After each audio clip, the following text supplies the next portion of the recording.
রব্বুল আলামিন বলেন, খবরদার দেবতাদেরকে গালি দিও না, তাহলে ওরা তোমার রব আল্লাহরে গালি দেবে। প্রতিটি জাতির জন্য তাদের কাজকে আমি আল্লাহ সুশোভিত করে রেখেছি, তারা সবাই একদিন আমার কাছেই ফিরে আসবে। এরপর আমি রব্বুল আলামিন তাদের আমলনামা তাদেরকে জানিয়ে দেব। সুবহানাল্লাহ পড়ে। প্রিয় ভাইয়েরা, আল্লাহ তাআলা বলেছেন খবরদার গালি দিও না। আদেশটা কার? আওয়াজ করে বলেন তো। হিন্দুদের দেবতা দেবদেবীদেরকে গালি দেওয়া যাবে না। আওয়াজ করে বলুন প্রিয় ভাইরা, এই আদেশটা কার? এই আপনাদের গলার আওয়াজ। অন্য ধর্মের দেবতাদেরকে যে গালি দেওয়া যাবে না, এই আদেশটা কার? আরো জোরে বলুন, কার? গালি দিবেন কোন দেবতাকে? দিবেন? যদি দেন তাহলে ওরা আল্লাহরে গালি দিবে। তাহলে আল্লাহরে গালি খাওয়াইলো কে? আপনি। ঠিক কিনা বলেন? আমি আল্লাহকে গালি খাওয়ানোর কারণ হলাম, কারণ আমি যদি গালি না দিতাম ওরা আমার রবকে গালি দিত না। আওয়াজ করে বলেন ঠিক কিনা?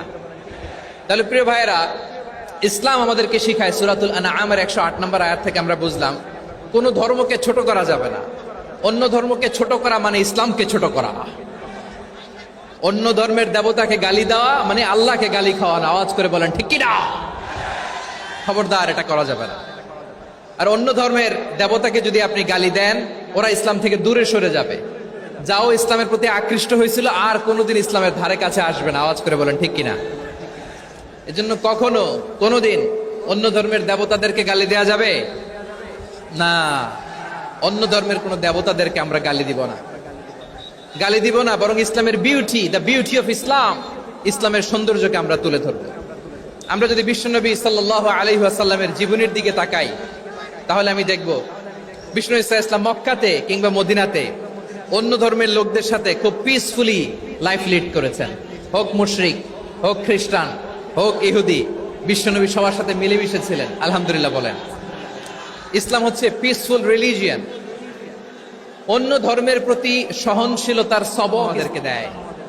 কিন্তু প্রতিটি মুসলিমের এটা মনে রাখতে হবে, আল্লাহর কাছে পছন্দনীয় গ্রহণযোগ্য ধর্ম, জীবনাদর্শ একটি, সেটা হচ্ছে ইসলাম। আওয়াজ করে বলেন সেটা কি? লালমনিরহাটের ভাইয়েরা আওয়াজ করে বলুন, মনোনীত ধর্ম একটি, সেটা কি?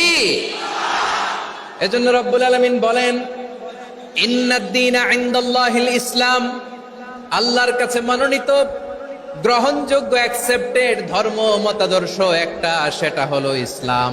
ইসলাম ছাড়া অন্য কোন ধর্ম যদি কেউ তালাশ করে, তার ওই ধর্ম আল্লাহ গ্রহণ করবে না। ওমাই ইয়াবতাগি গায়রাল ইসলামি দীনান ফালাই ইউকবালা মিন ওয়া হুয়া ফিল আখিরাতি মিনাল খাসিরিন।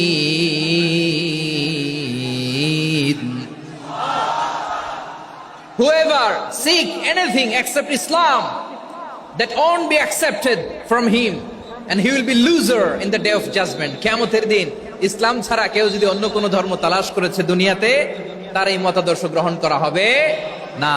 and he will be সে হবে লুজার, ক্ষতিগ্রস্ত, হাই হাই কোম্পানির ম্যানেজার। ওর আমও শেষ, সালাও শেষ। আওয়াজ করে বলেন ঠিক কি না? এজন্য ইসলাম পেয়ে আমরা খুশি না বেজার? প্রত্যেক নামাজ শেষে আমরা আল্লাহরে বলি, আল্লাহ রাদিতু বিল্লাহি রাব্বা ওয়া বিল ইসলামি দীনা ওয়া বি মুহাম্মাদিন নাবিয়ান ওয়া রাসূলা। ও আল্লাহ, তোমারে রব হিসেবে পেয়ে আমরা খুশি। ও আল্লাহ, ইসলামকে ধর্ম হিসেবে পেয়ে আমরা খুশি। বিশ্বনবীকে আমাদের রাসূল আমরা খুশি। ঠিক কিনা বলেন? ইসলাম ছাড়া অন্য কোন ধর্ম আমরা গ্রহণ করব না। ঠিক কিনা বলেন? আল্লাহর কাছে অ্যাকসেপ্টেড রিলিজিয়ান একটা, সেটা ইসলাম।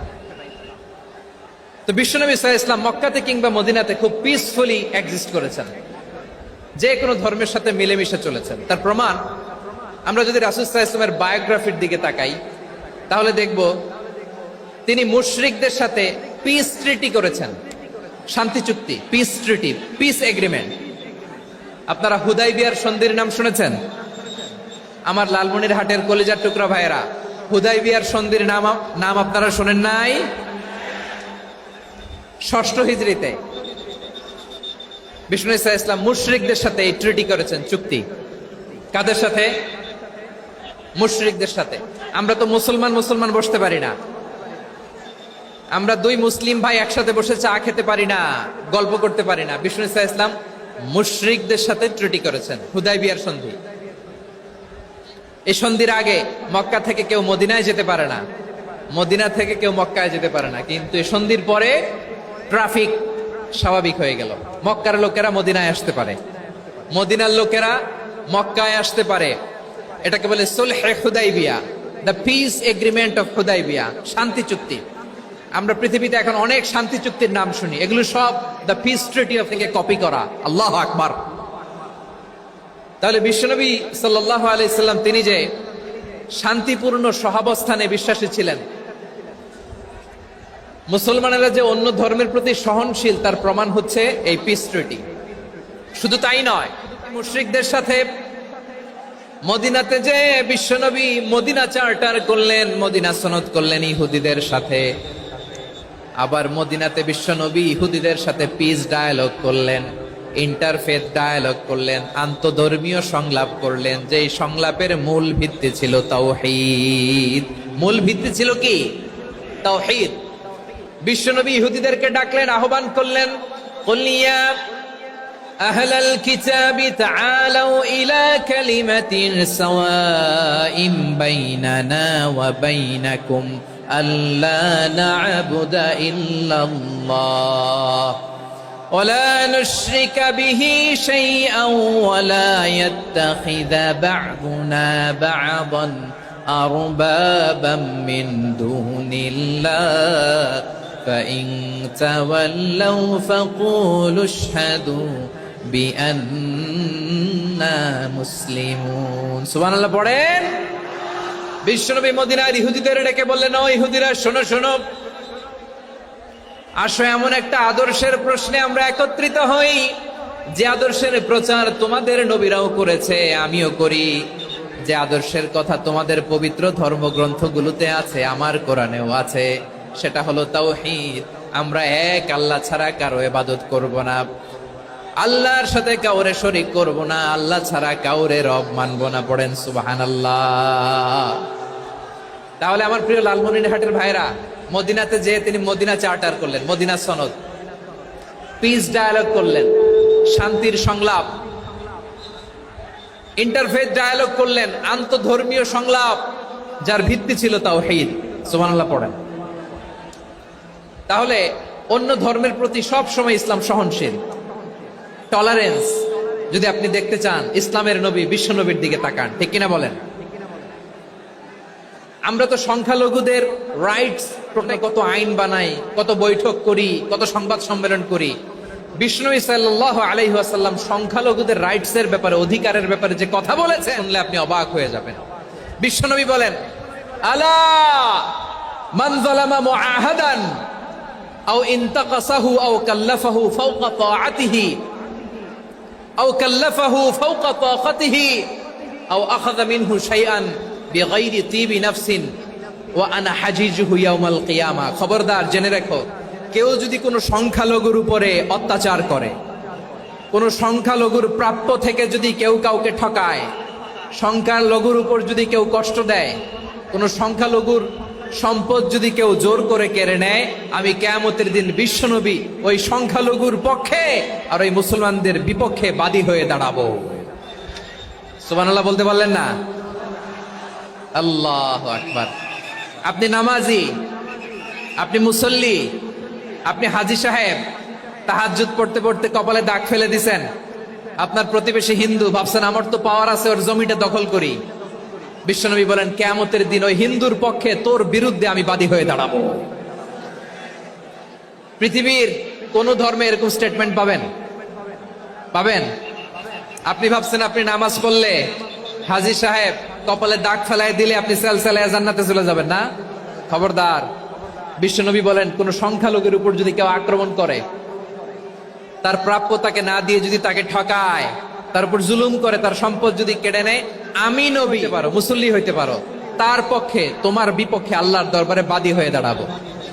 আচ্ছা লালমনিরহাটের ভাইরা, বুঝতে পারলে আওয়াজ করে উত্তর দেন। বিশ্বনবী যদি কারো বিপক্ষে দাঁড়ায় কিয়ামতের দিন, আই রিপিট, আমি আবারও বলছি, বিশ্বনবী যদি কিয়ামতের দিন কারো বিপক্ষে দাঁড়ায়, ও তো সেলসেলায়া জান্নাতি,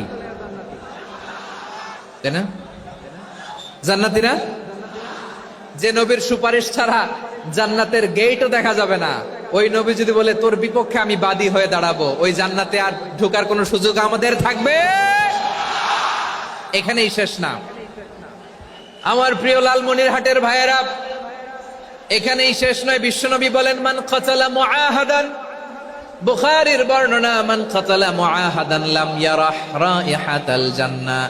কেউ যদি, কোন মুসলিম যদি অন্যায়ভাবে কোন সংখ্যালঘুকে হত্যা করে, কোন হিন্দুকে হত্যা করে, কোন বৌদ্ধরে হত্যা করে, অন্যায়ভাবে কোন মুসলিম যদি কোন সংখ্যালঘুরে হত্যা করে, জান্নাতে যাওয়া তো দূরের কথা, ওই মুসলিম জান্নাতের ঘ্রাণও পাবে না।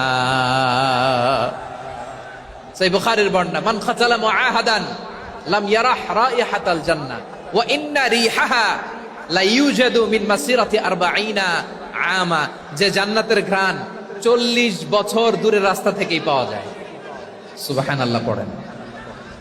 প্রিয় ভাইরা, এখান থেকে জান্নাতে পৌঁছতে লাগবে 40 বছর। এত দূর, কত বছর? সবাই বলেন কত বছর? এখান থেকে জান্নাতে পৌঁছতে লাগবে 40 বছর।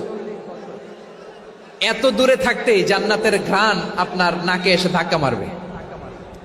বিশ্বনবী বলেন, যে ব্যক্তি কোন সংখ্যালঘুকে হত্যা করে, জান্নাতের ঘ্রাণ তো পাবেই, জান্নাতে তো ঢুকতে পারবেই না, জান্নাতের ঘ্রাণও তার নাকে লাগবে না। পড়েন নাউযুবিল্লাহ।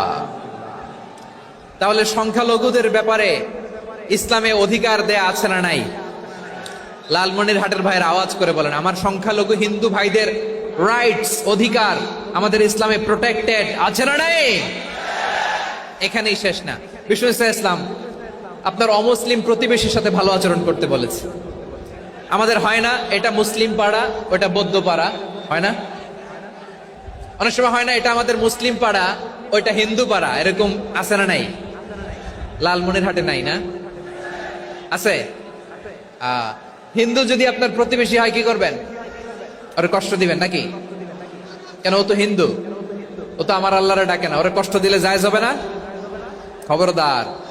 বিষ্ণু ইসলাম বলেন, মান কানা ইউমিনু বিল্লাহ ওয়াল ইয়াউমিল আখির ফালিউকরিম জারাহ। যে আল্লাহ বিশ্বাস করে আর আখিরাতে বিশ্বাস করে, সেজন্য প্রতিবেশীর সাথে ভালো আচরণ করে। সুবহানাল্লাহ। কলিজা জুড়ায় যায় না আমার নবীর কথাগুলো শুনলে? যে আল্লাহ বিশ্বাস করে, যে আখিরাতে বিশ্বাস করে, সেজন্য প্রতিবেশীর সাথে ভালো আচরণ করে। এখানে বলছে মুসলিম প্রতিবেশী বলছে,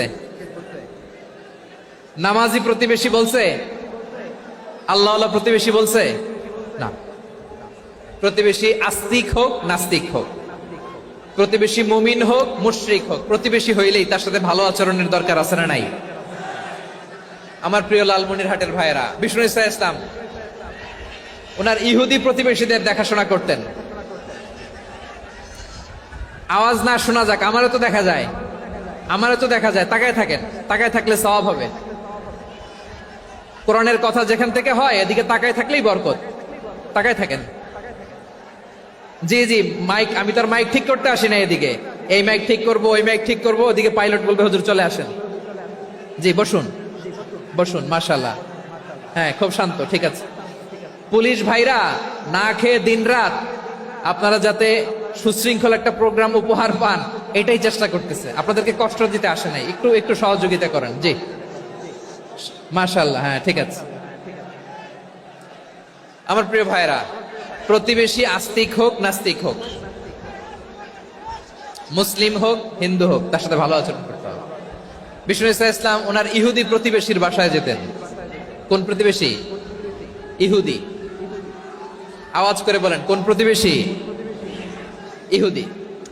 এক ইহুদি কিশোর বিষ্ণু ইসলামের খেদমত করতে, ইহুদি ছেলে আমার নবীর খেদমত করতো। তারা ছিল নবীর প্রতিবেশী। তো অনেক দিন হয় ইহুদি ছেলেটা আসে না।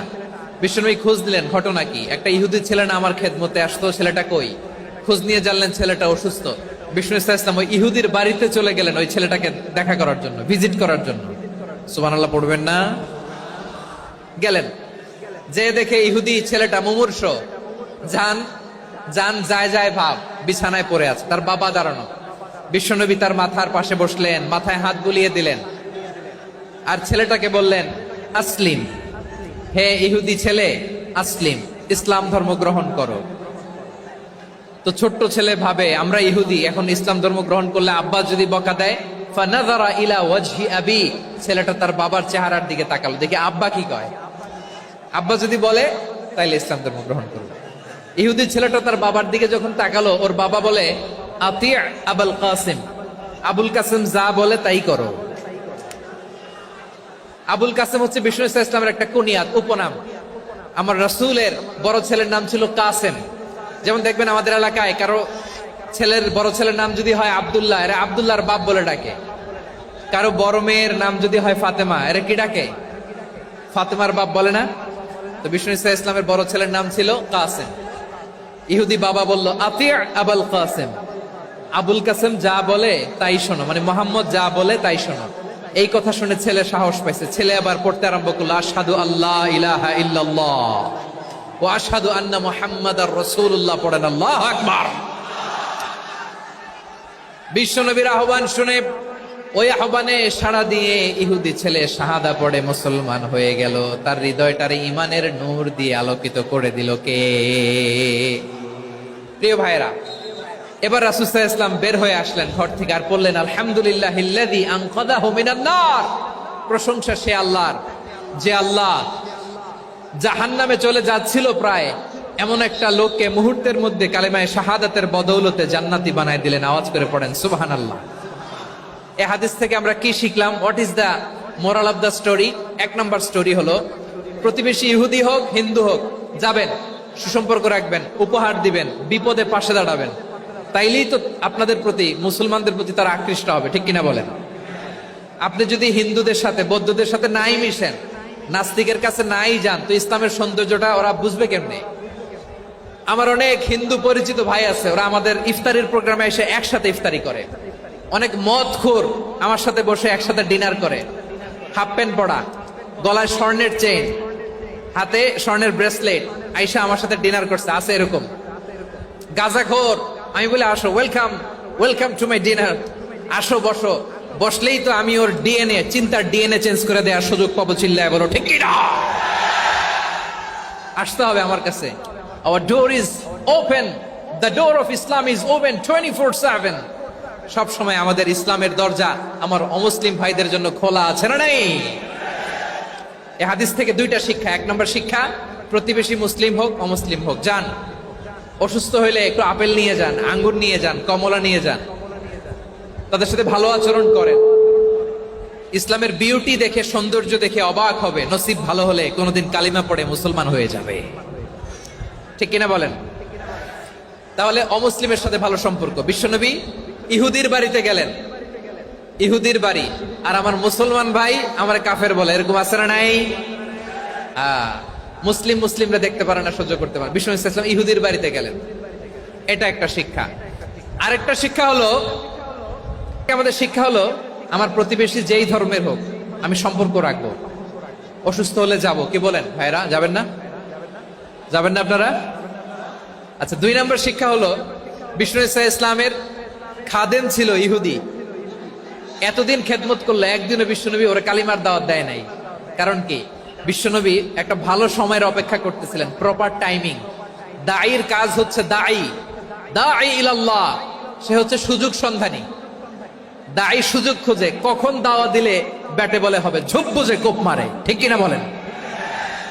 বিষ্ণু ইসলাম ভালো সময়ের অপেক্ষা করতেছিলেন, দেখি ভালো সময় আসুক আসুক আসুক আসুক। আস্তে আস্তে এমন সময় আসছে, ছেলে এবার মুমূর্ষ। অসুস্থ ব্যক্তির হৃদয় অত্যন্ত নরম থাকে, হসপিটালে যখন কেউ যায় তার হৃদয়টা বড্ড নরম থাকে, মৃত্যুর ভয়ে তার অন্তরটা নরম থাকে, ঠিক কিনা বলেন? এই প্রপার টাইমিং এর অপেক্ষা করতেছিলেন, যখনই টাইমিং পেয়েছেন দাওয়াত দিলেন। সুবহানাল্লাহ পড়েন সবাই। তাহলে ইসলাম অমুসলিম প্রতিবেশীর সাথে ভালো আচরণ করতে বলে। ইসলাম অমুসলিম মাতা পিতার সাথেও ভালো আচরণ করতে বলে। মাতা পিতা যদি অমুসলিম হয় তারা ফেলে দিতে পারবেন? পারবেন? আমার লালমনিরহাটের ভাইয়েরা, অনেক হিন্দু ছেলে আমাদের হাতে শাহাদা পড়ে মুসলিম হয়, কিন্তু ওর মা মুসলমান হয় নাই, বাবাও হয় নাই, এরকম আছে না নাই? তো ও হয়েছে মুসলিম, মা বাপ হিন্দু, এখন মা বাপ কি বাদ? হ্যাঁ, মা বাপ বাদ দেয়া যাবে? যেই মা আপনারে 9 মাস 8 মাস পেটে ধারণ করলো, আপনার মায়ের নার ছেঁড়া ধন আপনি ওই মারে বাদ দিতে পারবেন? যে মায়ের বুকের তাজা দুধ খেয়ে আপনি আজকে বাড়ন্ত তাজা তরতাজা, ওই মারে বাদ দেয়া যাবে? মায়ের এক ধারে দুধের দাম, কাটিয়া গায়ের চাম, পাপুষ বানাইলেও ঋণের শোধ হবে না, এমন দরদি ভাবে কেউ হবে না আমার গো। মাকে তো বাদ দেয়া যায় না। وَقَضَى رَبُّكَ أَلَّا تَعْبُدُوا إِلَّا إِيَّاهُ وَبِالْوَالِدَيْنِ إِحْسَانًا। আল্লাহ বলে অবধারিত দুইটা ভার্ডিক্ট তোমাদের জন্য, এক আল্লাহর ইবাদত করবা আর মা বাবার প্রতি ইহসান করবা। আদেশটা কার? মা বাবার প্রতি ইহসান করতে হবে। আমার মা হিন্দু হোক ভালো আচরণ করতে হবে, বৌদ্ধ হোক ভালো আচরণ করতে হবে। আমার যে সমস্ত হিন্দু ভাইয়েরা মুসলিম হয়েছে, তোমাদের মা বাবা এখনো মুসলমান হয় নাই, তাদের সাথে ভালো আচরণ করতে হবে। আপনাদের খেদমত নিজে করতে হবে অথবা খেদমতের ব্যবস্থা করাই দিতে হবে। মান্থলি যে খরচ লাগে এটা দিতে হবে। আরে তুমি এখন মুসলিম, তোমার মা বাবা হিন্দু, এখনই তো সুযোগ ইসলামের সৌন্দর্য দেখানোর। এখন মা বাবা যদি দেখে আরে এটা হিন্দু থাকতে তো বদমাইশ ছিল, বেয়াদব ছিল, কি এমন ধর্ম সে গ্রহণ করলো যেটা গ্রহণের সাথে সাথে সে পাল্টে গেল? কি এমন ধর্ম সে গ্রহণ করেছে যেটা তার জীবনকে আলোকিত করে দিয়েছে? নসিব ভালো হইলে তারাও কালিমা পড়ে মুসলমান হয়ে যাবে। বিষ্ণু ইসলামের স্ত্রীর নাম ছিল আয়েশা রাদিয়াল্লাহু তাআলা আনহা, আবু বকর রাদিয়াল্লাহু তাআলা আনহুর মেয়ে। আবু বকর রাদিয়াল্লাহু তাআলা আনহুর আরেক মেয়ের নাম হচ্ছে আসমা। কি নাম? দুজনই আবু বকর রাদিয়াল্লাহু তাআলা আনহুর মেয়ে, আসমা আর আয়েশা। নাম দুইটা কেমন লাগে? আসমা নামটা কেমন লাগে? আয়েশা নামটা কেমন লাগে? সবার ভালো লাগে নাই? নাম দুটো আপনাদের ভালো লাগে? মনির হাটে অনাগত যদি কন্যা সন্তান হয়, মনে চায় আসমা রেখে দিতে পারবেন, যদি মনে চায় আয়েশা রেখে দিয়েন। দেশে বিদেশে এয়ারপোর্টে রাস্তা ঘাটে শুধু বলে হুজুর একটা নাম দেন, আমার ছেলের একটা নাম দেন, মেয়ের একটা নাম দেন। তো আমার মনে আছে যশোরের আদ্দিনের মাহফিলে আমি একটা দুইটা নাম দিয়েছিলাম। আজকে লালমনিরহাটের এই প্রোগ্রামে কন্যা সন্তান যদি হয় দুটা নাম দিলাম, আসমা কিংবা আয়েশা। ইনশাআল্লাহ পড়েন। দুজন বোন, এক মায়ের না, বাবা এক মা দুইজন। আয়েশা রাদিয়াল্লাহু তাআলা আনহার মায়ের নাম উম্মে রুমান, আর আসমা রাদিয়াল্লাহু তাআলা আনহার মায়ের নাম কুতাইলা বিনতে আব্দুল উজ্জা। আবু বকর রাদিয়াল্লাহু তাআলা আনহু 4টা বিয়ে করেছিলেন। তো একই ঘটনা ঘটেছে এই ফ্যামিলিতে। আসমা ইসলাম ধর্ম গ্রহণ করে মুসলিমা, কিন্তু তার মা কুতাইলা মুশরিকা। আই রিপিট, বোঝার জন্য আমি আবারও বলি, আসমা রাদিয়াল্লাহু তাআলা আনহা মুসলিমা, আর আসমার মা কুতাইলা, আওয়াজ করে বুঝে থাকলে বলেন, আসমার মা মুশরিকা। তার মানে মেয়ে মুসলিম, মা অমুসলিম। ভেজাল আছে না নাই? কিন্তু কুতাইলা আর ধৈর্য ধারণ করতে পারে না। নার ছেঁড়া ধন, কলিজার টুকরা ধন, কলিজার টুকরা সন্তান। আসমারে দেখতে বড্ড মন চায়। সাইয়েদানা আসমা রাদিয়াল্লাহু তাআলা আনহা মক্কা থেকে হিজরত করে মদিনায় চলে গেলেন হুদাইবিয়ার পর। যখন মক্কা মদিনার ট্রাফিক স্বাভাবিক হলো, মক্কার লোক মদিনায় যায়, মদিনার লোক মক্কায় আসে। কুতাইলা কলিজার টুকরা সন্তান আসমারে দেখার জন্য কিছু উপহার নিয়ে বিশাল মরুপথ পাড়ি দিয়ে মক্কা থেকে মদিনায় যায়। সুবহানাল্লাহ বলেন। এখন মা আসছে মেয়ের সাথে দেখা করতে, মেয়ে তো আর দেখা দেয় না। মেয়ে ভাবছে আমার মা তো মুশরিকা, অপবিত্রা, তার সাথে কি দেখা দেয়া যাবে? বিশ্বনবীর দরবারে চলে গেলেন। সুবহানাল্লাহ বলেন। কি সৌভাগ্যবান ছিল তারা, মাসলা জানার দরকার হলেই নবীর দরবারে চলে যেত। ঘরে বউয়ের সাথে ঝগড়া হলে নবীর দরবারে চলে যেত। অনেক সাহাবী বলে আমার পেটে ক্ষুধা লাগলো আমি নবীর কাছে চলে যেতাম, কারণ নবীর চেহারার দিকে তাকালেই আমার পেটের ক্ষুধা মিটে যেত। সাইয়েদানা আসমা রাদিয়াল্লাহু তাআলা আনহা বিশ্বনবীর কাছে চলে গেলেন, যে বললেন ইয়া রাসূলুল্লাহ ইয়া হাবিবাল্লাহ ইন্না উম্মি কাদিমাতুন ইলাইয়া ওয়া হিয়া রাগিবা। আমার মা মক্কা থেকে অনেক দূর মরুর পথ পাড়ি দিয়ে উপহার সামগ্রী নিয়ে মদিনায় আমার সাথে দেখা করতে এসেছে গো নবী। আমার জানতে বড্ড ইচ্ছে হয় আমি আমার মুশরিকা মায়ের সাথে একটু দেখা করতে পারবো কিনা। আফা আসিলুহা, আগে যেমনি আমি আমার মায়ের সাথে ভালো আচরণ করতাম, যেমনি আমি আমার মায়ের সাথে সদাচরণ করতাম গো নবী, এখন আমি মুসলিমা, মা মুশরিকা, এখনো কি আগের মতো সদাচরণ করতে পারবো নাকি? বিশ্বনবী বললেন, নাম সিলিহা, হ্যাঁ রে আসমা, অবশ্যই অবশ্যই, আগে ঠিক যেমন তুমি তোমার মায়ের সাথে ভালো আচরণ করতে, এখনো তেমনি আগের মতো ভালো আচরণ করবা। আওয়াজ করে পড়েন সুবহানাল্লাহ। কি ইসলাম আমরা পেয়েছি! কত ব্রড মাইন্ডেড আমাদের ইসলাম, কত ওপেন মাইন্ডেড ইসলাম, কত ওপেন আপ করতে পারে, চিন্তা করতে পারেন। বিষ্ণু বললেন, হ্যাঁ অবশ্যই, নাম সুলিহা, আগে যেমনি ভালো আচরণ করছো আসমা, এখন ওইরকমই করো, পারলে আরো বাড়াই করো। সুবহানাল্লাহ বলেন। তাহলে আমার যে হিন্দু ভাইয়েরা, হিন্দু বোনেরা, ইমানের বদৌলতে দৌলতে আপনি ধন্য হয়েছেন, আপনার আম্মা আব্বা এখনো মুসলমান হয় নাই, তাদের জন্য দোয়া করেন, তাদের জন্য দোয়া করেন, আল্লাহ যেন তাদেরকেও ইমানের দৌলত দান করে। আমরা সবাই পড়ি আমিন, আরো জোরে পড়েন আমিন। এখন বলেন, ইসলাম কি ন্যারো মাইন্ডেড রিলিজিয়ান না ব্রড মাইন্ডেড? লালমনিরহাটের যুবক ভাইরা আওয়াজ করো, ইসলাম কি ন্যারো মাইন্ডেড না ব্রড মাইন্ডেড? কতটা ব্রড মাইন্ডেড দেখেন। বিশ্বনবী সাল্লাল্লাহু আলাইহি সাল্লাম অমুসলিমরা যদি নবীকে উপহার দিত, ওই উপহারও বিশ্বনবী গ্রহণ করতেন। সুবহানাল্লাহ পড়েন।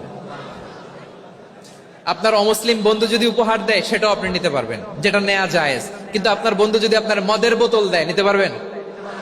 হ্যাঁ, মদের বোতল দিলে পারবেন না। আপনার বন্ধু যদি আপনার পর্ক দেয়, পর্ক, শুকরের গোশত মিশ্রিত কোনো খাবার, ওটা নিতে পারবেন না। হালাল যে কোনো জিনিস নিতে পারবেন। বিশ্বনবী সাল্লাল্লাহু আলাইহি ওয়াসাল্লাম অমুসলিমদের দেয়া হাদিয়া গ্রহণ করতেন। কেমন নবী ছিলেন! আমার নবীরে চিনে নেন, আমার নবীর অ্যাটিটিউড জেনে নেন। বিশ্বনবী সাল্লাল্লাহু আলাইহি ওয়াসাল্লাম যখন কোন জনপদে যেতেন, 3টা অপশন নিয়ে যেতেন। প্রিয় ভাইয়ের আওয়াজ করে বলতে হবে, কোন জনপদে গেলে আমার নবীর অপশন থাকতো কয়টা? আমার মতো 3 আঙ্গুল উঁচু করে দেখান আর বলুন, আমার নবী কোন জনপদে গেলে কয়টা অপশন নিয়ে যেতেন? 1 নাম্বার অপশন, আসলিম তাসলাম। নতুন এলাকায় গেলে বলতেন আসলিম তাসলাম, ইসলাম ধর্ম গ্রহণ করো, শান্তিতে থাকি হয়ে যাব, আমরা ভাই ভাই। ইসলাম মানো, আমরা ভাই ভাই। অপশন নাম্বার কত? 1। যদি বলে না ইসলাম মানবো না, ওকে, অপশন নাম্বার 2, মুসলিম হওয়ার দরকার নাই, লা ইকরাহা ফিদ্দিন, ইসলামে কোনো বাড়াবাড়ি নাই। খ্রিস্টান আছো থাকো, বৌদ্ধ আছো থাকো, ইহুদি থাকতে চাও থাকো, কিন্তু আমরা যেহেতু রিজিওনাল সুপার পাওয়ার, আমাদের আন্ডারে থাকো, ট্যাক্স দিয়া থাকো, এটার বলে জিজিয়া। আলেম যারা আছেন বুঝবেন, এটার আরবিতে কি বলে? জিজিয়া। You pay us the tax, we will give you the security. তোমরা ট্যাক্স দিবা, আমরা সিকিউরিটি দিব, আমাদের আওতায় থাকবা, কেউ তোমাদেরকে আক্রমণ করতে পারবে না, আমরা নিরাপত্তা দিব। সুবহানাল্লাহ বলেন। এটা অপশন নাম্বার কত? আচ্ছা, বুঝে থাকলে বলেন, 1 নাম্বার অপশন কি ছিল? ইসলাম। ইসলাম মানো, শান্তিতে থাকবা, ভাই ভাই, আমরা ভাই ভাই। অপশন নাম্বার 2, ট্যাক্স দাও, আমরা নিরাপত্তা দিব, মুসলিম হওয়া লাগবে না। এখন 1 নাম্বারও মানে না, 2 নাম্বারও মানে না, মুসলিম হবো না, ভালো, খ্রিস্টান থাকো, ট্যাক্স দাও, আমরা সিকিউরিটি দিব না, এইটাও মানি না। বিষ্ণু বলেন, তাহলে তলোয়ার আমাদের আর তোমাদের মাঝে ফায়সালা করবে।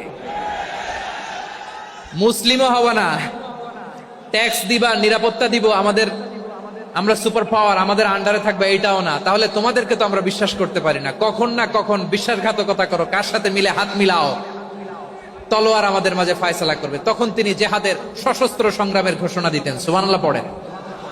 দেখেন, পশ্চিমারা জেহাদকে এইভাবে চিত্রায়িত করে না। ওরা জেহাদ বলতে বুঝায় তলোয়ার, হাত কাটো, গলা কাটো, না। জেহাদ সশস্ত্র সংগ্রাম 3 নম্বরে। অধিকাংশ ক্ষেত্রেই বিশ্বনবীর সুন্দর আচরণ দেখে, আরে আমার নবীর যে নুরানি চেহারা, অনেকে তো কেবল সিরেফ চেহারাটা দেখেই কালিমা পড়ে মুসলমান হয়ে গিয়েছে। যারা মুসলিম হয় নাই, তারা তাদের ইসলামেই বলবৎ ছিল, ট্যাক্স দিয়ে ইসলামের আন্ডারে ছিল। যারা এটাও মানে নাই, ওইটাও মানে নাই, তাদের বিরুদ্ধে জেহাদ। বিষ্ণু ইসলাম 7ম হিজরিতে যখন খায়বার বিজয়ের পরে ইসলাম রিজিওনাল সুপার পাওয়ার হিসেবে আত্মপ্রকাশ করলো, বিশ্বনবী চিঠি লিখলেন অন্যান্য সুপার পাওয়ারের কাছে, রাষ্ট্রীয় চিঠি। লেখে এক রাষ্ট্রপ্রধান আরেক রাষ্ট্রপ্রধানের কাছে, ঠিক কিনা বলেন? জানেন না আপনারা? এই যে 24-এর ছাত্র নাগরিক অভ্যুত্থানে, এই অভ্যুত্থান যখন শুরু হয় আমি তখন সাউথ আফ্রিকাতে, একটা স্ট্যাটাস দিয়েছিলাম, কোটা নয় গোটা দেশ সংস্কার করা লাগবে। শুধু বাংলাদেশ নয়, সারা বিশ্বের বাংলা ভাষাভাষী লোকেরা এই আন্দোলনের সাথে সমর্থন তারা করেছে, এটাকে সাপোর্ট করেছে, তারা সমর্থন দিয়েছে। আমাদের ইউনাইটেড আরব আমিরাতের বাংলাদেশি ভাইয়েরা তারা সেখানে রাস্তায় নেমে এসেছিল, জানেন?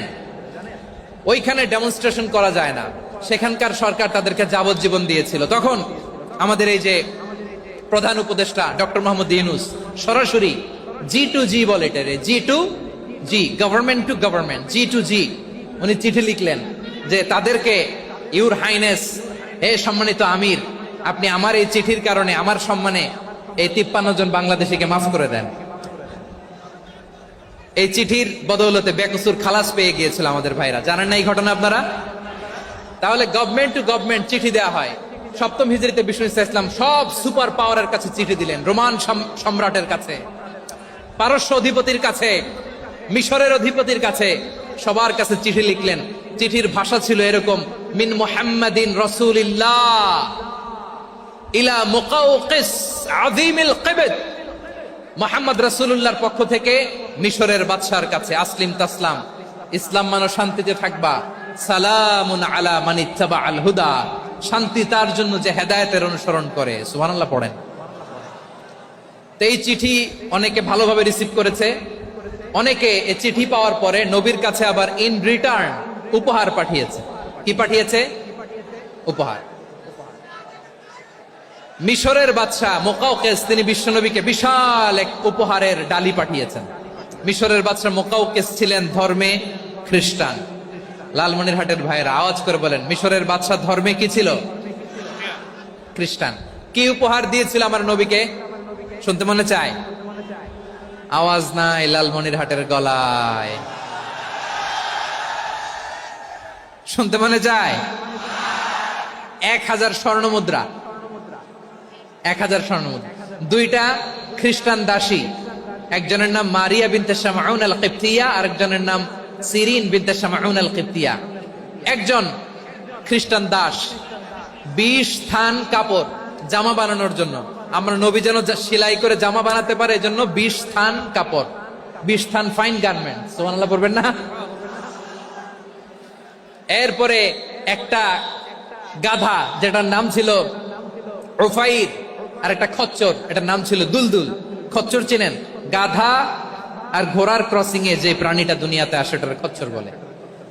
তো এই যে সুপার পাওয়ার খ্রিস্টান বাদশার কাছে নবী চিঠি লিখলেন, ওই খ্রিস্টান বাদশা আমার নবীকে উপহার দিল, বিশ্বনবী এই উপহারগুলো সানন্দে গ্রহণ করেছে।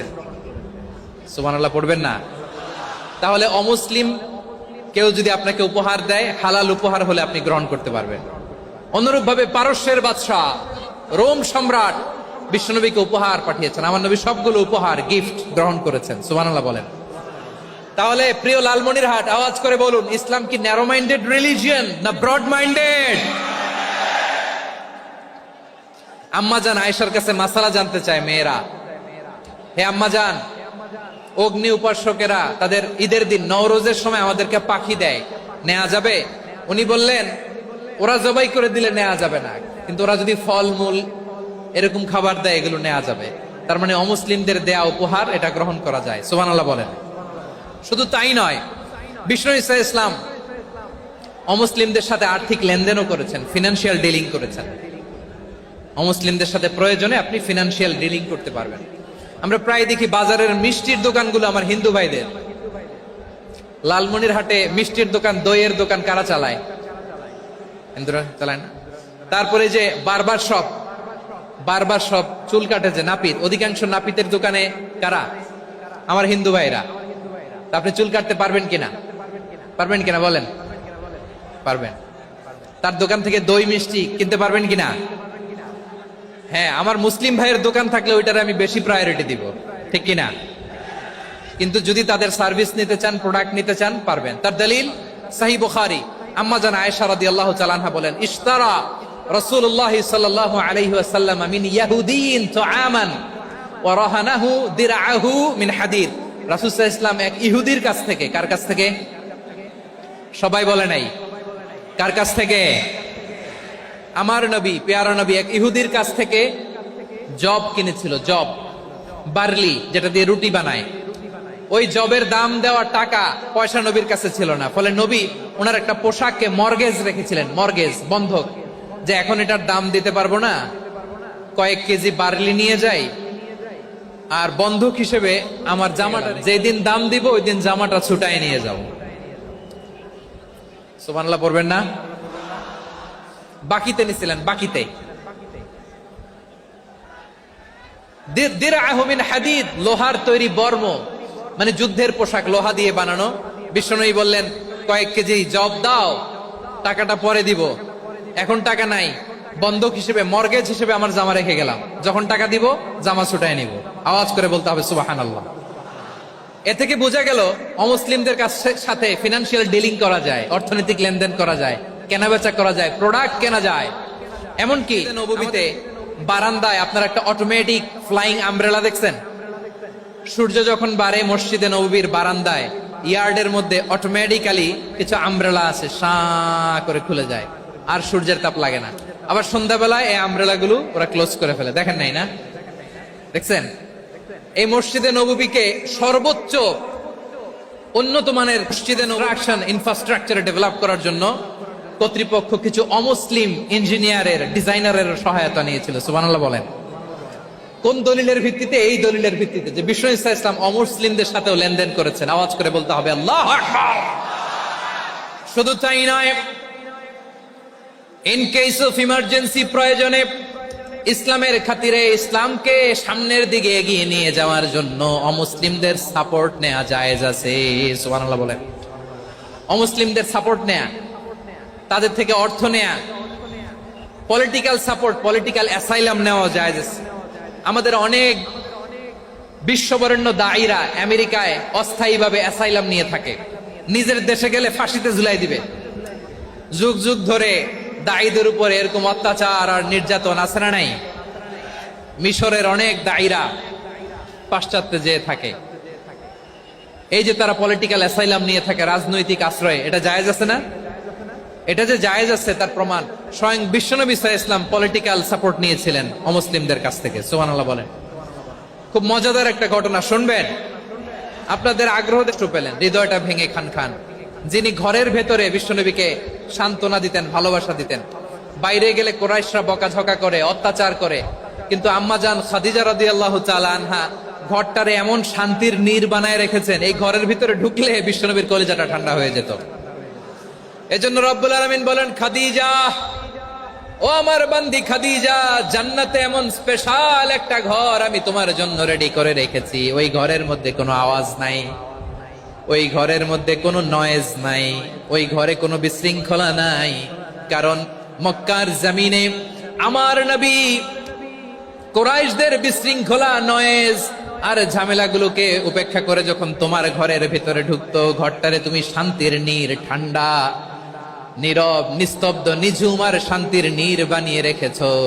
এজন্য জান্নাতে স্পেশাল একটা শান্তির নীড় আমি তোমারে উপহার দেব। ওই প্রিয়তমা স্ত্রী খাদিজা ইন্তেকাল করলেন, বিশ্বনবীর হৃদয় ভেঙে খান খান। আবার ওনার চাচা আবু তালেব ইন্তেকাল করলেন, যিনি পলিটিক্যাল শেল্টার দিতেন নবীকে। কে দিতেন? আবু তালেবের ভয়ে, বিশ্বনবীর এই চাচার ভয়ে কোন মুশরিক নবীর গায়ে হাত দেওয়ার সাহস পায় নাই। এখন স্ত্রীও নাই, চাচাও নাই, নবীকে আশ্রয় দেওয়ার কেউ নাই, নবীর চারদিকে অন্ধকার। নবী এখন কই যাবেন? আমার পেয়ারা নবী নতুন স্টেশন খুঁজতেছেন, নতুন দাওয়াতি প্ল্যাটফর্ম খুঁজতেছেন। তিনি যায়েদ বিন হারেসা রাদিয়াল্লাহু তাআলা আনহুকে নিয়ে মক্কার পাশের একটা নেইবরিং সিটি তায়েফে চলে গেলেন। কোথায় চলে গেলেন? লালমনিরহাটের ভাইয়ের আওয়াজ করে বলেন, কোথায় গেলেন? তায়েফে চলে গেলেন দিনের দাওয়াত দেওয়ার জন্য। কি দেওয়ার জন্য? নাকি জমি কিনতে গেছিলেন? জমি কিনতে, দুনিয়ার যশ খ্যাতির জন্য, নিজের কোনো লাভের জন্য? তায়েফবাসীদেরকে জাহান্নামের আগুন থেকে বাঁচানোর জন্য। আওয়াজ করে বলতে হবে ঠিক কি না? বিশ্বনবী বিশাল মরুপথ, পাহাড়ি পথ পাড়ি দিয়ে তায়েফের মরুজমিনে গেলেন কোরআনের দাওয়াত নিয়ে, ইমানের দাওয়াত নিয়ে। কিন্তু তায়েফের লোকেরা বিশ্বনবীর দাওয়াতকে শুধু প্রত্যাখ্যান করেই থামে নাই, তারা বিশ্বনবীর সাথে অত্যন্ত খারাপ আচরণ করেছে। বিশ্বনবীকে শারীরিকভাবে হেনস্থা করেছে, আমার নবীকে শারীরিকভাবে অত্যাচার করেছে, আমার পেয়ারা নবীর গায়ে পাথর মেরেছে, বিশ্বনবীর গা বেয়ে ঝরঝর করে রক্ত ঝরেছে, নবী জামিনের মধ্যে লুটিয়ে পড়েছেন, আবার মেরেছে, আবার নবী হাঁটতে শুরু করলেন, পেছন থেকে আবার মেরেছে, আবার নবী রক্তাক্ত হয়ে জামিনের মধ্যে লুটিয়ে পড়লেন, আবার মেরেছে। বিশ্বনবীর মতো এত সুশ্রী মানব, বিশ্বনবীর মতো এত শুভ্র মানব, বিশ্বনবীর মতো এমন চমৎকার দেহাবয়ব দিয়ে রব্বুল আলামিন কাউকে বানান নাই। এরকম চমৎকার মানুষটাকে তারা তায়েফের ওই জমিনে রক্তাক্ত করেছে। বিশ্বনবী দুনিয়ার কোনো স্বার্থের জন্য সেখানে যান নাই, নিজের কোনো লাভের জন্য, প্রাপ্তির জন্য যান নাই, তায়েফবাসীদের জাহান্নামের আগুন থেকে বাঁচাতে গিয়েছেন। ঠিক কিনা বলেন?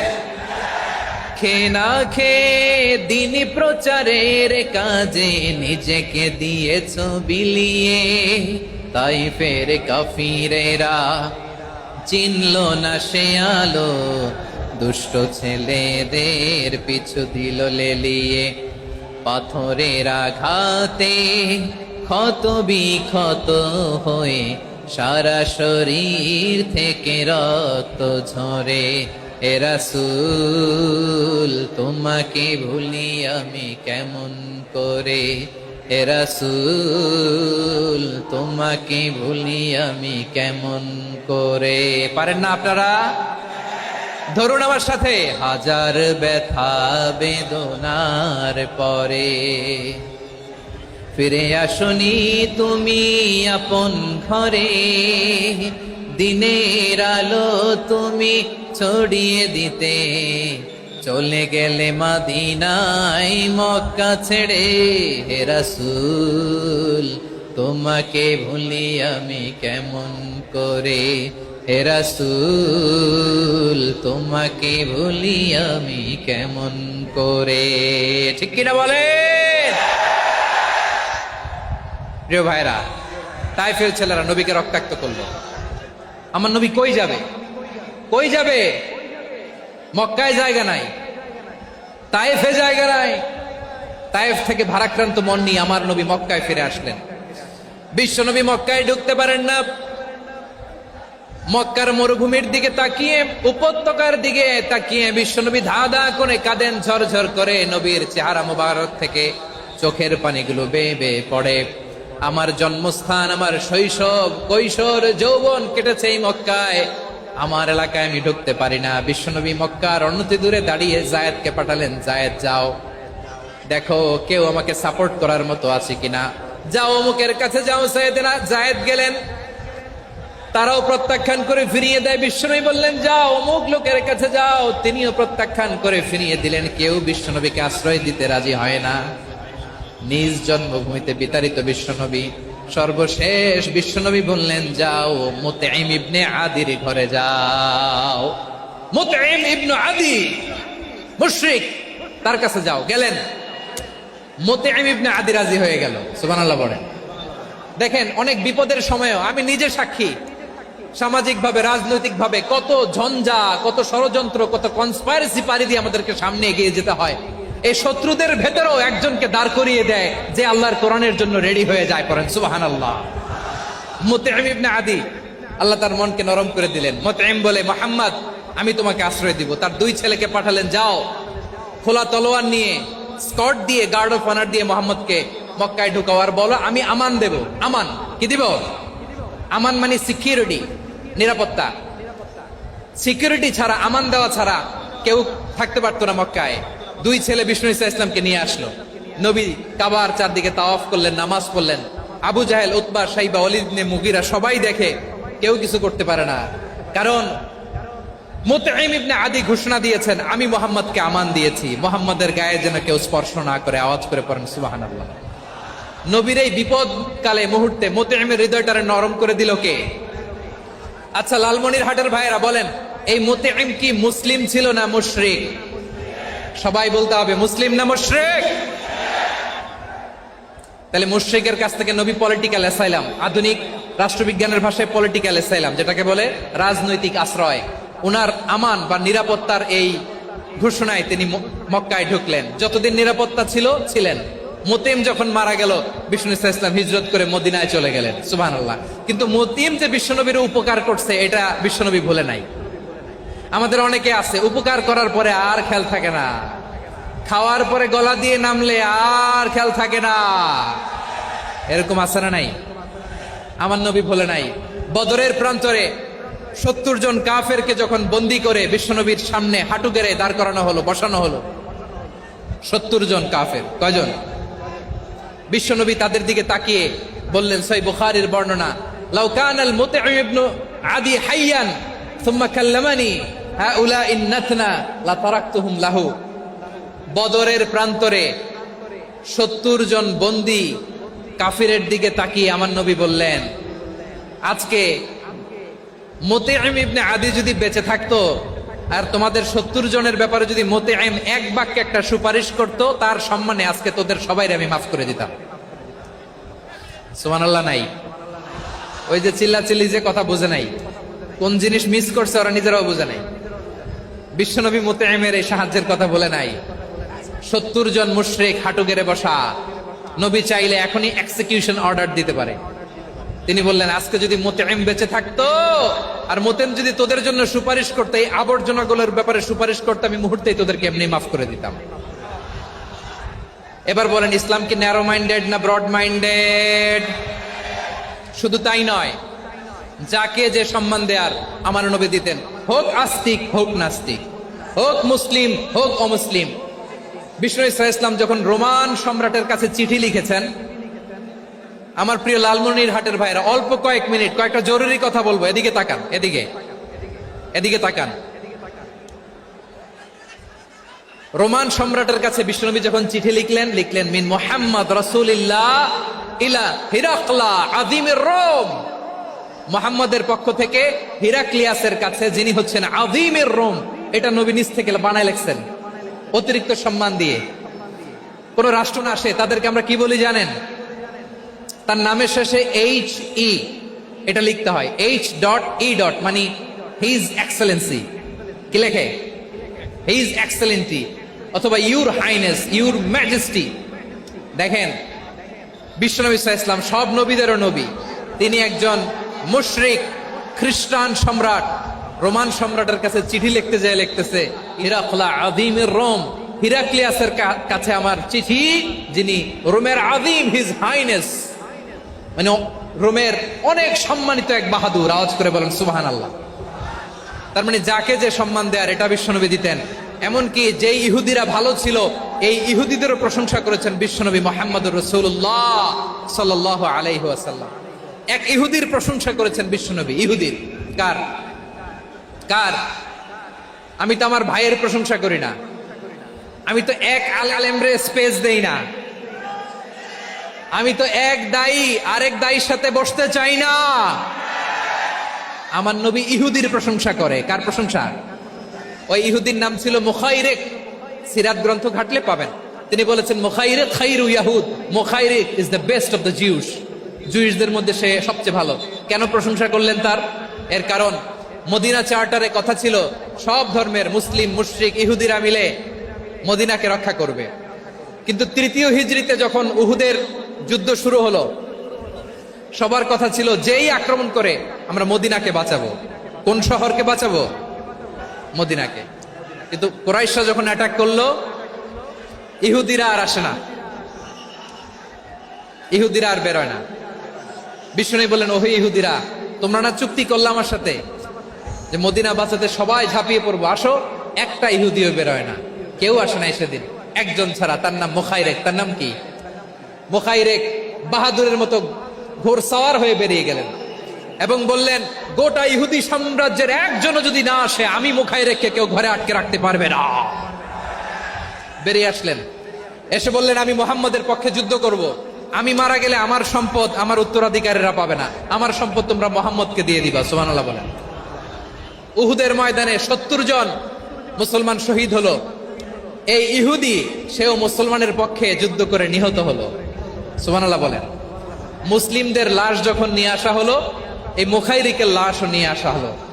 মুসলিমদের লাশের পাশে মুখাইরিকের লাশ দেখে বিশ্বনবী মুখাইরিকের প্রতি অনেক খুশি হলেন।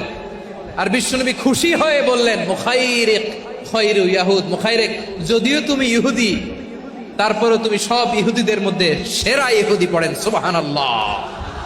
আমার নবী ইহুদিকেও সম্মান দিতে কার্পণ্য করে নাই। আওয়াজ করে বলেন আল্লাহু আকবার। প্রিয় ভাইরা, এবার সর্বশেষ আওয়াজ করে বলেন, ইসলাম কি ন্যারো মাইন্ডেড নাকি ব্রড মাইন্ডেড? সবাই বলেন ন্যারো মাইন্ডেড না ব্রড মাইন্ডেড? এজন্য অমুসলিম হইলেই তারা আমাদের শত্রু নয়। শত্রু কারা? এই লালমনিরহাটের ভাইয়েরা শোনেন, শত্রু কারা? যে সমস্ত অমুসলিম আমাদেরকে নিশ্চিহ্ন করে দিতে চায়,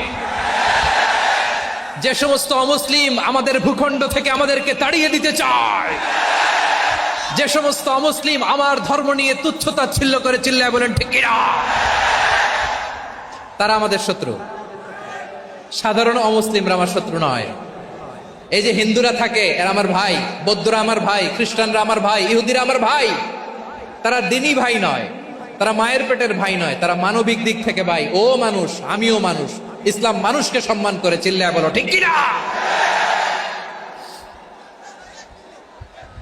যারা আমাদের অস্তিত্বকে নিশ্চিহ্ন করতে চায়, যারা আমাদের ভূখণ্ডকে দখল করতে চায়, যারা আমাদেরকে নিয়ে মকারি করে, ফান করে, টিটকারি করে, আমার ধর্ম নিয়ে খেলা করে, তাচ্ছিল্য করে, ওদের বিরুদ্ধে আমাদের জিহাদ।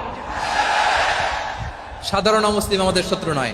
আপনি জানেন নিউ ইয়র্কে, আমি তো নিউ ইয়র্কে ছিলাম অনেকদিন, ওখানে ফিলিস্তিনিদের পক্ষে যখন আমরা মিছিল করেছি, অনেক ইহুদি আমাদের সাথে মিছিলে দাঁড়িয়েছে। কারণ ওরাও জানে এই ভূখণ্ড ফিলিস্তিনিদের ভূখণ্ড। আওয়াজ করে বলো লালমনিরহাট ঠিক কিনা। ইসরায়েলের রাজধানী খোদ তেল আবিবে অনেক ইহুদিরা বেঞ্জামিন নেতানিয়াহু তার বিরুদ্ধে মিছিল করেছে। তো তারা কি আমাদের শত্রু? না। অনেক খ্রিস্টান আমাদের সাথে আমাদের স্বার্থ রক্ষায় আমাদের পাশে দাঁড়িয়েছে। খেয়াল রাখবেন, হিন্দু আর হিন্দুত্ববাদ এক নয়, ইহুদি ধর্ম আর জায়নিজম এক নয়। জায়নিজমের বিরুদ্ধে আমাদের সংগ্রাম, আমাদের জেহাদ, চিল্লায় বলেন ঠিক কিনা। এই যে ফিলিস্তিনের ভাইয়েরা, তারা তাদের স্বাধীনতা সংগ্রামের জন্য লড়াই করছে, করে যাচ্ছে, আমরা এটাকে সমর্থন জানাই, চিল্লায় বলো ঠিক কিনা। কাশ্মীরের ভাইয়েরা স্বাধীনতার জন্য সংগ্রাম করছে, আমরা সেই সংগ্রামকে সমর্থন জানাই, আওয়াজ করে বলো ঠিক কিনা। যারাই আমাদের ইসলামকে নিশ্চিহ্ন করতে চায় তাদের বিরুদ্ধে আমাদের সংগ্রাম, আওয়াজ করে বলতে হবে ঠিক কিনা। ওই সমস্ত দুর্বৃত্তদের সাথে আমাদের কোনো সম্পর্ক নাই। আমরা যদি ঐক্যবদ্ধ থাকতে পারি, ওই দুর্বৃত্তরা চান্স পাবে না। আমরা ঐক্যবদ্ধ থাকতে রাজি আছি। লালমনিরহাটের ভাইয়েরা, আমরা ঐক্যবদ্ধ থাকলে ওই দুর্বৃত্তদের কালো হাত ভেঙে দিতে আমাদের সময় লাগবে না।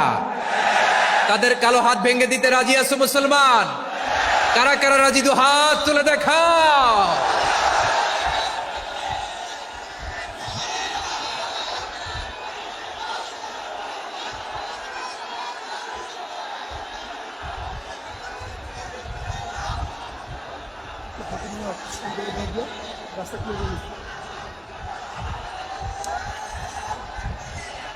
আমার প্রাণ প্রিয় লালমনিরহাটের ভাইয়েরা, শত্রু কাফের আর অশত্রু কাফেরের মধ্যে পার্থক্য আছে না নাই?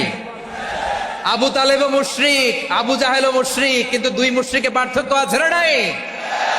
আবু তালেব নবীর চাচা, মুশরিক, মারা গিয়েছে মুশরিক অবস্থায়, কিন্তু আজীবন আমার নবীকে আগলে রেখেছে, আমার নবীকে সাপোর্ট করেছে, ভালোবেসেছে। আবু জাহেলও মুশরিক, মারা গিয়েছেও মুশরিক হিসেবে, আজীবন আমার নবীর বিরুদ্ধাচারণ করেছে। আবু জাহেলের শক্তি, সামর্থ্য, স্ট্র্যাটেজি, প্ল্যান সব আমার নবীর বিরুদ্ধে ছিল। আবু জাহেলের কারণে একটা দিন শান্তিতে আমার নবী মক্কায় ঘুমাতে পারে নাই, চিল্লায় বলেন ঠিক কিনা। এজন্য রব্বুল আলামিন বলেন, লা ইয়ানহাকুমুল্লাহু আনিল্লাযীনা লাম ইউকাতিলুকুম ফিদ-দীনি ওয়া লাম ইখরিজুকুম মিন দিয়ারিকুম আন তাবাররুহুম ওয়া তুকসিতু ইলাইহিম ইন্নাল্লাহা ইউহিব্বুল মুকসিতিন।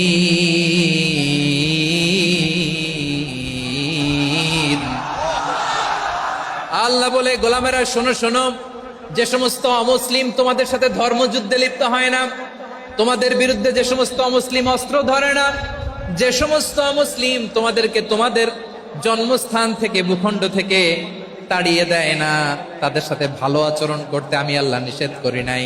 তাদের সাথে সদাচরণে কোনো নিষেধাজ্ঞা নাই, বরং তাদের সাথে সদাচরণ করো, এটাই আমি আল্লাহ চাই। তাহলে আমার যে অমুসলিমরা আমাদের সাথে শত্রুতা করে না, তুচ্ছতাচ্ছিল্য করে না, আমাদের ভূমি থেকে আমাদেরকে উচ্ছেদ করতে চায় না, আমাদের বিরুদ্ধে অস্ত্র ধরে না, ওই অমুসলিম ভাইদের সাথে আমাদের কোনো দ্বন্দ্ব আছে? কোনো বিরোধ আছে? বরং আছে ভালোবাসা। বরং আছে কি? এই ভালোবাসা দিয়েই আমরা বিশ্ব জয় করবো। রাজি আছো মুসলমান? আমাদের পুঁজি ভালোবাসা। আমাদের পুঁজি কি? এবার আওয়াজ করে বলেন আমার এই পুরো আলোচনা থেকে, the religious coexistence, peaceful coexistence, শান্তিপূর্ণ সহাবস্থান, কমিউনাল হারমোনি, এই সাম্প্রদায়িক সম্প্রীতি, এই আলোচনা থেকে কি বুঝলেন? ইসলাম কি ন্যারো মাইন্ডেড না ব্রড মাইন্ডেড? এই ব্রড মাইন্ডেড হৃদয় নিয়ে, ভালোবাসা দিয়ে আমরা বিশ্ব জয় করতে চাই। রাজি আছেন? আল্লাহ কবুল করুক। আমরা সবাই পড়ি আমিন। লালমনিরহাটের জেলা স্টেডিয়ামে আমার প্রিয় মায়েরা বোনেরা, আপনাদের জন্য একটা হাদিস বলে শেষ করব। বিশ্বনবী বলেন, আমার মায়েরা খেয়াল করে শুনুন, বিশ্বনবী আপনাদের উদ্দেশ্য করে বলেন, আল মারআতু ইযা সাল্লাত খামসাহা ওয়া সামাত শাহরাহা হাফিজাত ফুরুজাহা আতাআত বা'লাহা ফালতাদখুল মিন আইয়ি আবওয়াবিল জান্নাতি শাআত।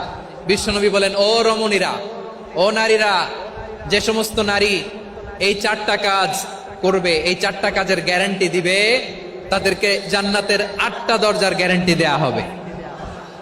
কি 4টা কাজ? 1 নাম্বার, আল মারআতু ইযা সাল্লাত খামসাহা, যে নারী 5 ওয়াক্ত নামাজ পড়ে। কি করে? জেলা স্টেডিয়ামে অবস্থানরত আমার নারীরা বোনেরা, বিশ্বনবী আপনাদেরকে 4টা কাজের কথা বলেছেন, খুব বেশি না। 4টা করলে 8 জান্নাতের দরজা সব খোলা। কোনটা দিয়ে যাবেন? যেটা দিয়ে মনে চায়। 1 নাম্বার 5 ওয়াক্ত নামাজ। আমার বোনেরা জোহরের নামাজ পড়তে পড়তে এটা আসরে নিয়ে যায়, আসর পড়তে পড়তে এটা মাগরিবে নিয়ে যায়। এরকম আসরা নাই? লালমনিরহাটে হয়তো নাই। আমার বোনেরা এটা করবেন না। ইন্নাস সালাতা কানাত আলাল মুমিনিনা কিতাবাম মাওকুতা, সময় মতো পড়বেন। সামাত শাহরা, রমাদানের রোজাগুলো রাখবেন। হাফিজাত ফুরুজাহা, যে নারী তার চরিত্রকে হেফাজত করে, তার প্রাইভেট হেফাজত করে, তার লজ্জাস্থান হেফাজত করে। ও মায়েরা, আপনার এই গর্ভ যে কত দামি আপনি জানেন না। আপনার এই গর্ভ থেকে জন্মাবে আগামীর সালাহুদ্দিন আল আইয়ুবী। আপনার গর্ভ থেকেই জন্মাবে ইমাম আল মাহদি আল মুনতাজার। আপনার পেট থেকে জন্মাবে আবু সাইদের মতো বীর সৈনিক। আপনার পেট থেকে জন্মাবে মুগ্ধের মতো বীর মুজাহিদ। আপনি জানেন না কে আসবে আপনার পেট থেকে। সময়টাকে কাজে লাগান, ইসলামকে বোঝেন, মানেন, আমাদের ইসলামিক লেকচারগুলো শোনেন।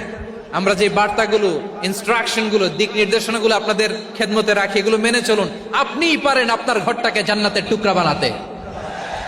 একটা family, it's a very big institution and you are the MD, the managing director of this institution. চিল্লায় বলেন ঠিক কি না? চাইলেই পারেন ঘরটারে জান্নাতের টুকরা বানাতে। 5 ওয়াক্ত সালাত, রমাদানের রোজা, নিজের চরিত্রের হেফাজত, ও আতাআত বা'লাহা, স্বামীর আনুগত্য। এটাতে অনেকে ভুল করে থাকে। হায় রে আমার বোনেরা, স্বামীর আনুগত্যকে এটা নিজের অপমান মনে করবেন না। আপনার স্বামী আপনার সবচেয়ে বড় গার্ডিয়ান, তিনি আপনার সবচেয়ে ভালো চায়। নারী কখনো গার্ডিয়ানশিপের বাইরে থাকতে পারে না। হয় আপনি বাবার গার্ডিয়ানশিপের ভেতরে, বাপ না থাকলে ভাই আপনার গার্ডিয়ান, ভাই না থাকলে চাচা গার্ডিয়ান, বিয়ের পরে আপনার স্বামী আপনার গার্ডিয়ান। শরিয়া সম্মত স্বামীর আদেশগুলো আপনি মেনে চলবেন, কিন্তু শরিয়া বিরুদ্ধ কোনো আদেশ মানতে আপনি বাধ্য নয়। আওয়াজ করে বলুন সবাই ঠিক কিনা? এই 4টা কাজ যদি কোনো নারী করে, বিষ্ণুই বলেন জান্নাতের 8টা দরজা খোলা। তোমার যেটা দিয়ে মনে চায় সেটা দিয়ে জান্নাতে তুমি এন্ট্রি নিতে পারবা।